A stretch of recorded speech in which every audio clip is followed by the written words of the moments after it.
Dice Génesis capítulo 6, versículo 3. Y dijo Jehová: no contenderá mi espíritu con el hombre para siempre, porque ciertamente él es carne, mas serán sus días 120 años. Padre, gracias porque una vez más usted nos va enseñando. Señor, usted me ha enseñado en su palabra, Padre, el mensaje de este día. Ayúdeme a trasladarlo a mis hermanos y a aquellos que verán o escucharán este audio, Señor, Padre, que también ellos sean edificados. Padre, en el nombre de Jesús se lo pedimos, Padre, porque necesitamos, Señor, de su sabiduría. Gracias, Padre, en el nombre de Jesús. Amén y amén. Muy bien, hermano, pueden tomar su asiento. Este capítulo 6, hermanos, habla, el capítulo 6, 7, 8, hablan del diluvio. Hablan del diluvio. Hermanos, ¿por qué se dio el diluvio? ¿Por qué se dio? ¿Por qué Dios hizo que Noé construyera un arca, que subiera animalitos por pareja, macho y hembra, cada animal, cada especie? ¿Por qué Dios destruyó a todas aquellas personas? Fíjense que yo estaba calculando, bueno, tratando de identificar cuántos habitantes habían cuando el arca, cuando fue el diluvio, cuántos murieron en aquella ocasión. Y bueno, viendo algunos números, porque habían transcurrido, hermanos, desde Adán hasta el diluvio, aproximadamente 1600 años. ¿Ya? Entonces, ya habían como más de 2 millones de personas, hermanos. 2 millones de personas que vivían y no creyeron a Noé. No le creyeron a Dios y andaban, bueno, ya vamos a entrar en ese tema, que andaban totalmente perdidos, totalmente en maldad, ¿verdad? Y que por eso Dios, pues, tomó la decisión de que se inundara toda la tierra y para que solamente se salvara Noé, su esposa, sus 3 hijos y las 3 esposas de sus hijos, ¿verdad? Cada hijo tenía su esposa. De manera, hermanos, que, bueno, voy a dar un par de ideas. Primero, Dios odia el pecado. Dios no puede estar conciliado con el pecado, no puede, porque Dios es santo, acuérdese. Dios es santo. Sin hacer excepción, o sea, no hay excepción. Dios no tolera el pecado y por lo tanto, este debe ser juzgado y condenado. El pecado suyo, el mío, a Dios no le agrada, hermanos. A Dios no le agrada. Si usted y yo, que decimos hemos nacido de nuevo y seguimos pecando deliberadamente, hermano, Dios no está contento con nosotros. ¿Cómo? ¿Qué es deliberadamente? Que sabiendo que no es correcto, lo hacemos. Eso es deliberado. Esa es la palabra deliberado. Es decir, que sabiendo que yo, que estoy casado y ando buscando ahí otra mujer para acostarme con ella, se llama adulterio. A Dios eso no le agrada. No le agrada. Y así la mujer también. O que deliberadamente yo diga una mentira, hermanos. Eso a Dios no le agrada. Que yo le robe a alguien, no le agrada. A Dios no le agrada. Que yo prefiera estar en el mundo que sabiendo de las cosas de Dios, no le agrada. A Él eso Dios no lo tolera. Y por eso usted va a ver, se va a dar cuenta, o a lo mejor en este momento usted viene a su mente personas que van a la iglesia y no viven bien. Es porque, hermanos, a Dios no le agrada esa vida. Acuérdense que, bueno, aquí dice, aquí en Génesis capítulo 6, bueno, cuando habla, ya vamos a llegar a ese punto, pero quiero retomarlo, que caminó Noé con Dios y Dios se agradó de la vida de Noé. También se agradó de la vida de Abel. Acuérdense que por eso Caín lo mató, porque a Dios le agradó la vida de Abel y su ofrenda.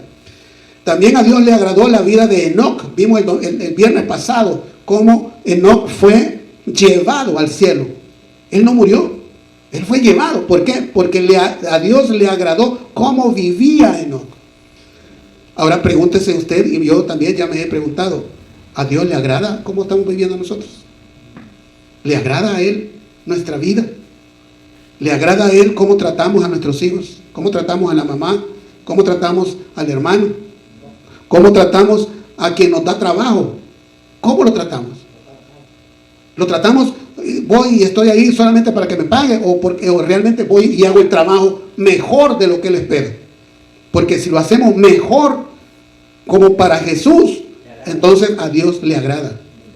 Pero si lo hacemos a regañadiente, a la fuerza, solamente para recibir los dólares que me va a pagar, eso no le agrada. Eso no le agrada a Dios. Ahora, fíjense que hay algo que aquí, bueno, en los últimos 2 viernes, hermanos, hemos estado viendo cuántos años vivían aquellos hombres, ¿verdad? Vimos en el capítulo 5 y que nos venía relatando, ¿verdad? Que vivió Adán, que los años que vivió Adán fueron 900, tiene que ver, 30 años, ¿verdad? 930 años. Y después vimos que Set, el hijo de Adán, vivió 912 años. 912 años. Gracias, hermano. 912 años. Y también vimos que el hijo de Set, ¿verdad? O sea, Enos, también él vivió 815 años. Perdón, él vivió 905 años. 900, imagínate, todos estos hombres vivieron 900 años, 900 y más años. Pero no solo ellos, fíjense. Ellos son los que están anotados aquí en la Biblia. Pero también los que hacían mal vivían un montón de años. Porque acuérdense que el hombre, cuando Dios lo creó, iba a ser eterno. Usted y yo íbamos a ser eternos. No íbamos a envejecer, hermanos. No, estas canas no iban a salir. Íbamos a vivir para siempre en esta tierra, para siempre. Pero el pecado, ¿qué dijo el Señor a Adán? Si comes de ese fruto, del árbol del bien y del mal, entonces morirás. Y la muestra de que vamos muriendo es estas canas. Los huesos que ya no aguantan, ¿verdad? Usted ve que ya entre más ancianos, más despacito caminamos, ¿verdad? Más despacito, ya no andamos ahí como los hipotes, ¿verdad? Que andan saltando y corriendo y jugando y no se cansan. Ya de los 60 para adelante ya no es fácil. De los 50 quizás para adelante ya no es fácil, ¿verdad? ¿Y eso qué es? Que la muerte está llegando a nuestro cuerpo. Que la muerte está llegando. Eso es lo que estuvimos viendo estos viernes anteriores. Que los hombres antes del diluvio vivían toda esa cantidad de años. Pero fíjense algo interesante, y eso es lo que quería anotar aquí. Vemos que las edades antes del diluvio promediaban los 900 años. Las edades después del diluvio comenzaron a descender y cada vez, bueno, hasta llegar a un máximo de 120 años, según lo que leímos hoy, ¿verdad? Porque en Génesis capítulo 6, versículo 3 dice que serán los días del hombre 120 años. Entonces, ¿por qué usted y yo morimos? ¿Por qué muchos ni llegamos a los 120 años? Porque, hermanos, ¿usted cuántos años piensa vivir? ¿Cuántos años cree que va a vivir? ¿Cuántos años tiene y cuántos años cree que va a vivir? ¿Cree que vamos a llegar a los 100? ¿Cree que vamos a llegar a los 110? ¿A los 120? Porque aquí el Señor dice que el cuerpo suyo y el mío, Dios lo preparó, lo autorizó para que viva 120 años. Pero no alcanza a llegar porque la mayoría, hermanos, no llega a 100. No llega a 100 años. ¿Por qué? Porque maltratamos el cuerpo. Porque lo maltratamos, andamos trasnochando. Yo me acuerdo que mi mamá me decía, como yo en mi trabajo, pues me toca desvelarme bastante, ¿verdad? Y ella me decía, no, desvelado, cuando vengas desvelado, no te bañes. Así me decía, porque los ojos vienen calientes y necio yo, ¿verdad? O me decía cuando venía sudando así, llegaba todo agitado a la casa, no te bañes, el cuerpo está caliente. Y yo, necio. Hoy ya se siente, ¿verdad? El golpe en los huesos, ¿verdad? Ya no es como antes.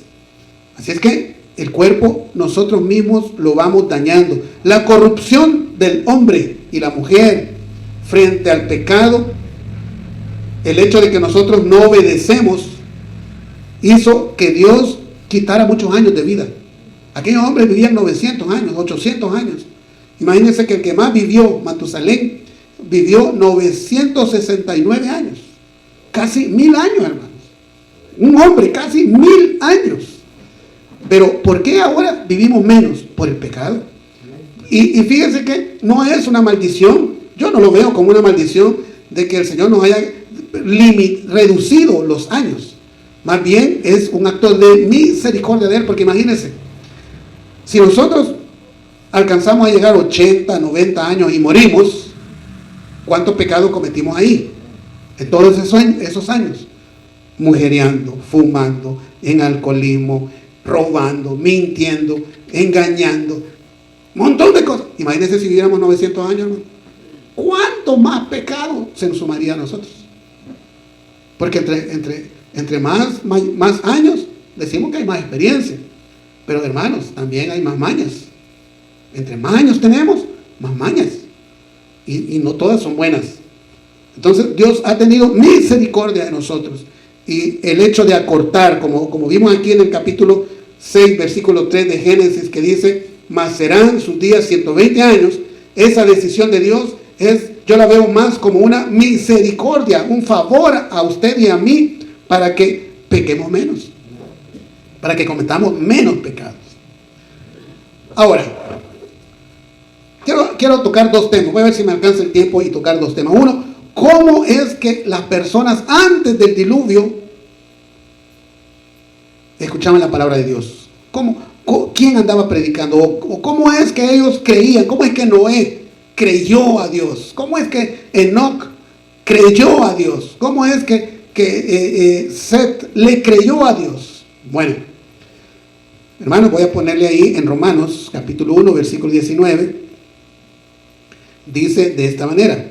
Claro, Romanos en aquellos días no estaba escrito, pero el pensamiento de Dios sí ya estaba vigente. Dice Romanos 1:19, porque lo que de Dios se conoce les es manifiesto, pues Dios se lo manifestó. Hermano, mire, usted no necesita haber conocido la Biblia para saber que ese sol que sale todos los días, esa luna que algunas veces vemos, esas estrellas, que ese árbol que cada año da fruto, da aguacates, da banañones. Hermano, no necesitamos tener la Biblia para saber que eso lo hizo alguien muy inteligente, de mucha sabiduría. Hermanos, usted no necesita aun cuando usted no conocía la Biblia, hermano, usted ya sabía, porque hay algo que está en nosotros que se llama conciencia, que esa conciencia sabe discernir lo malo de lo bueno. Por eso, hermano, yo muchas veces digo que la persona más mala de este mundo, el que más ha asesinado, el que más ha violado, sabe que eso es malo. Él lo sabe. O ella lo sabe. Lo sabe. Pero lo hace porque cobra dinero, porque no se controla, por lo que sea. Pero él sabe, porque adentro de ella hay algo que se llama conciencia. Y Dios nos dejó esa conciencia. Usted sabe, usted bien lo sabe cuando va a hacer algo y que eso no está bien, lo sabe. Aún así lo hacemos. Aún así lo hacemos. Pero ya sabemos, usted y yo sabemos que eso no le agrada a Dios.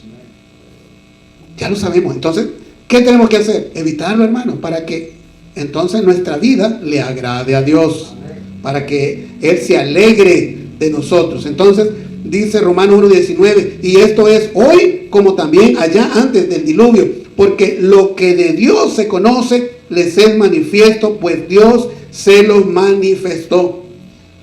Amén. Hermano, usted cuando ve el cielo en la noche y ve el montón de estrellas, bueno, algunas veces yo me levanto de madrugada y salgo ahí o allá en mi casa y veo el cielo, hermano, veo un montón de estrellas, digo yo, Señor, qué grande eres. Eso, hermanos, todos lo sabemos que eso no lo ha hecho el hombre.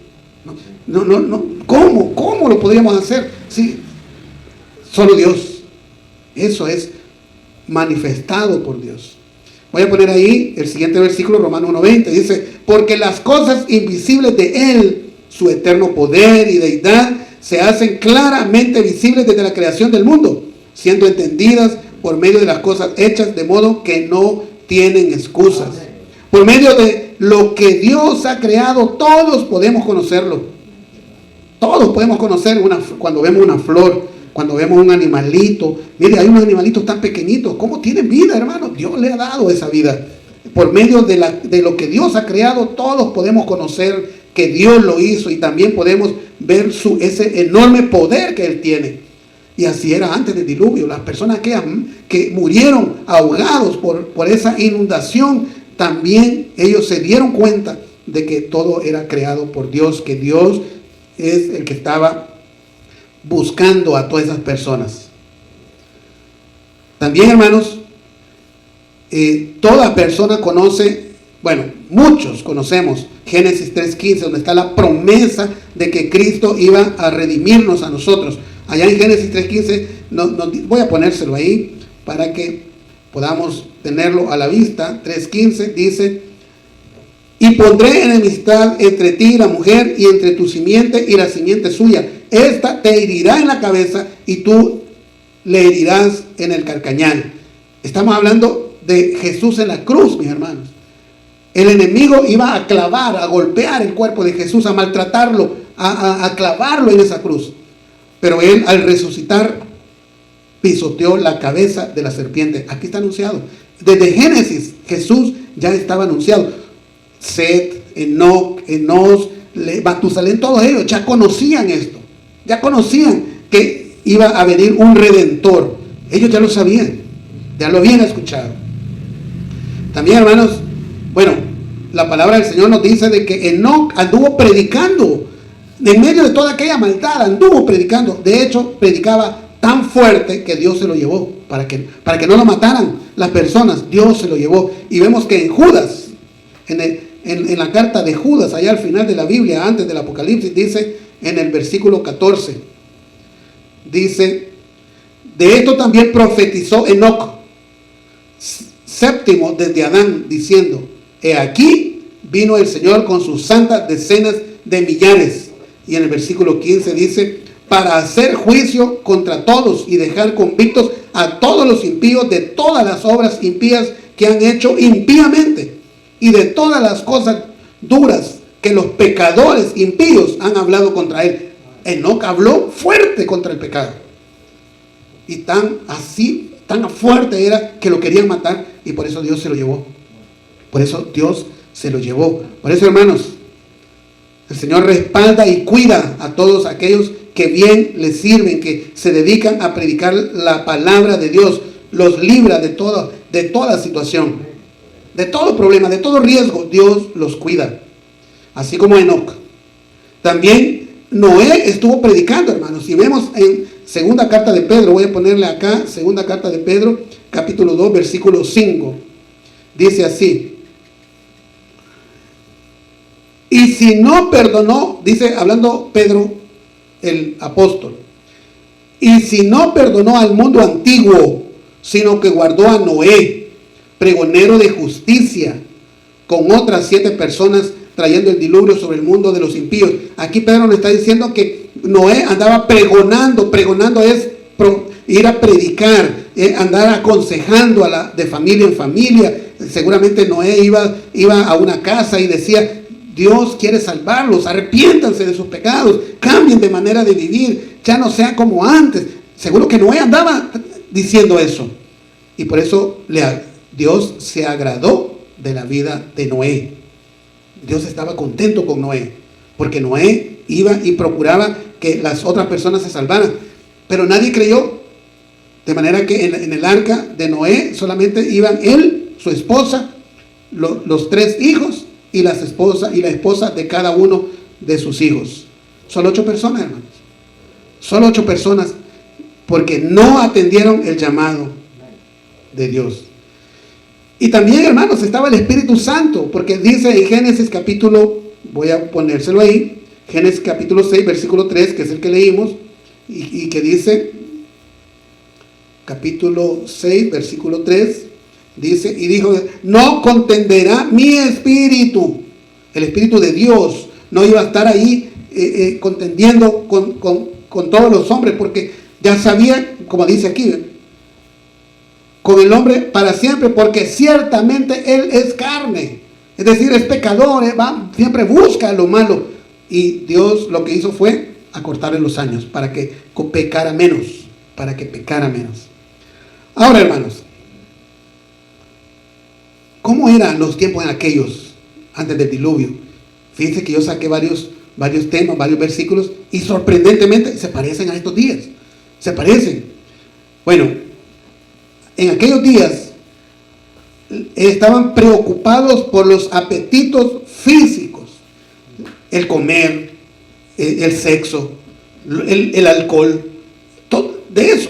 Dice en Lucas, y esto lo dice Jesús. Vamos a ver Lucas capítulo 17. Dice así, versículo 27, 27, dice, Jesús dice, comían, bebían, se casaban y se daban en casamiento. Había libertinaje sexual, hermanos. Como ahora, mire, si hoy de estos hipotes y viejos también, acostándose con una y con otra, teniendo relación sexual, y no se quieren comprometer con el matrimonio. No se quieren comprometer, no quieren agarrar el compromiso de hacer las cosas correctamente como Dios dice. No quieren, y andan ahí, como dice Jesús acá en Lucas 17, 27, comían, bebían, se casaban y se daban en casamiento. Eso de que se daban en casamiento, hermano, es tener relaciones sexuales como que estuvieran casados. Es decir, fornicación o adulterio. Así eran aquellos días. También hoy, hermanos. También ahora. Hasta el día en que entró Noé en el arca y vino el diluvio y los destruyó a todos. Así va a suceder ahora, hermanos. Así va a suceder. El apóstol allá en Corintios encontramos que, mire, ni los borrachos, ni los adúlteros, ni los fornicarios, ni los homosexuales, ni los ladrones, ni los mentirosos entrarán en el reino de los cielos. Van a quedar destruidos, hermanos, igual que en el diluvio. Pero ahora la gente no le pone atención a eso. Quieren vivir su vida, dicen. No quieren algunos más de algunos me han dicho, hermano, lo que pasa es que los evangélicos, los pastores quieren que uno viva como ellos dicen. No, mi hermano, no es eso. Yo no quiero que usted viva como yo digo. Yo quiero que usted viva como dice la palabra de Dios. Ese es el consejo, que usted viva como dice la palabra de Dios, no como yo digo. Porque yo también necesito de la palabra de Dios. Todos necesitamos de la palabra de Dios. Pero algunos queremos obedecerle a Dios, otros no quieren. La mayoría no quiere obedecerle a Dios, quiere hacer lo que se le antoja en su corazón. Eso quieren hacer. Por eso sus vidas son miserables. Por eso sus vidas son pobreza, hambre, enfermedad. Porque estando lejos de Dios, hermanos, eso es lo que llega a la vida del hombre y la mujer. Llega miseria, llega solo tristeza, solo noticias malas. No ha salido de uno, ya le llega otro problema. Hermanos, el que está lejos de Dios, así le pasa. Eso le sucede. También, hermanos, dice que, bueno, yo encontré, y esto lo voy a leer en Hebreos, capítulo 11. Hebreos, ya casi terminamos porque el tiempo ya se me fue. 11:7, dice así. Permítanme, Hebreos capítulo 11, versículo 7. Por la fe Noé, cuando fue advertido por Dios acerca de cosas que aún no se veían, con temor pregonó el arca, preparó el arca en que su casa se salvase, su familia. Y por esa fe condenó al mundo y fue hecho heredero de la justicia que viene por la fe. Hermanos, mucha gente dice que nosotros los evangélicos somos débiles y que por eso andamos buscando a Dios, y ellos son fuertes, que por eso no buscan a Dios. Hermanos, Jesús dijo, los valientes arrebatan el reino de los cielos. Lo que para el mundo es bueno, hermanos, para Dios es malo. Y para lo que el mundo es malo, hermano, porque para el mundo, no te hagas evangélico, si ahí, mira, si ahí ya te van a decir que no vayas a fiestas. Así dice el mundo.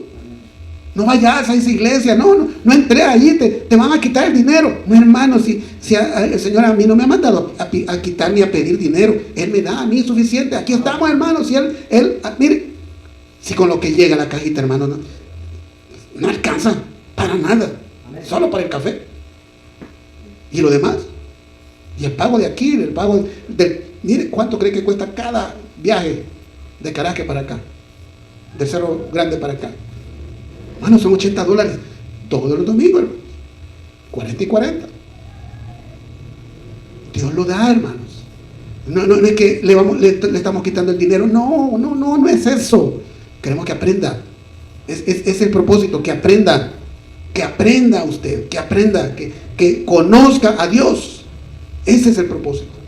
Y para eso Dios provee el dinero y en eso lo ocupamos. Y en otro montón de cosas. Para eso lo ocupamos. Para que vengan personas y tratar de enseñarles. Que aprendan, que conozcan un poquito, cada domingo, que conozcan un poquito más a Dios. Así es que, hermanos, así como era antes del diluvio, así es ahora. Estamos mal. Y muchos sabemos que estamos mal y no queremos cambiar. Queremos seguir en la desgracia. Si usted, hermano o hermana, si usted se propone cambiar y dice, no, en estos 3 meses que vienen, por poner un número, usted puede poner en este mes que viene, pero yo voy a decir, en estos 3 meses, yo voy a cambiar, voy a comportarme, voy a ir a la iglesia, voy a escuchar la palabra de Dios. Yo le aseguro, hermanos, que en 3 meses va a notar un cambio en su vida. Lo va a notar, pero ¿viene un domingo? No, viene 2. ¿Verdad? Trae a su hijo una vez y ya no lo vuelve a traer. ¿Cómo va a aprender así? ¿Cómo? Es siempre cerca de Dios donde está la bendición. Ahí está la bendición, cerca de Él. Y si nosotros nos acercamos a Él, vamos a quedar untados, hermanos. Es como cuando, mire, usted ha recién pintado una pared y está fresquita y se acerca, ahí queda untado. Así yo me imagino que si nos acercamos a Dios, vamos a quedar untados de la bendición de Dios, hermanos. Busquémoslo a Él. Padre, gracias. Gracias, Señor, por su palabra. Gracias por... Hoy has escuchado un mensaje que no es casualidad. La Biblia dice en Apocalipsis 3:20, He aquí, yo estoy a la puerta y llamo. Si alguno oye mi voz y abre la puerta, entraré a él, y cenaré con él, y él conmigo. Jesús está llamando a la puerta de tu corazón. No importa tu pasado, tus errores o cuán lejos sientas que estás de Dios. Él te ama, murió en la cruz por ti y resucitó para darte vida eterna. Solo necesitas dar un paso de fe, reconocer que necesitas su perdón y abrirle tu corazón. Si sientes ese llamado en tu interior, quiero invitarte a que hagas esta oración conmigo. No son solo palabras, sino la expresión sincera de un corazón que se rinde a Jesús. Señor Jesús, hoy reconozco que soy pecador y que he vivido lejos de ti. Te pido perdón por mis pecados. Creo que moriste en la cruz por mí y que resucitaste para darme vida eterna. Hoy abro mi corazón y te recibo como mi Señor y Salvador. Te entrego mi vida, mis cargas y mi futuro. Cambia mi corazón, lléname de tu amor y ayúdame a seguirte cada día. Gracias por tu perdón y por darme una nueva oportunidad. En el nombre de Jesús. Amén. Si hiciste esta oración con fe y con un corazón sincero y deseando arrepentirte de toda tu vida anterior, entonces la Biblia dice que eres una nueva criatura en Cristo Jesús, según 2 Corintios capítulo 5 versículo 17. Hoy ha comenzado una nueva vida para ti. Bienvenido a la familia de Dios. Te invitamos a que nos acompañes en Iglesia Bautista Tabernáculo Arcatao. Queremos acompañarte en tu crecimiento en el Señor. Queremos trasladarte lo que hemos aprendido en la vida en Cristo a ti. Así es que aquí estamos con los brazos abiertos para recibirte. Dios te bendiga.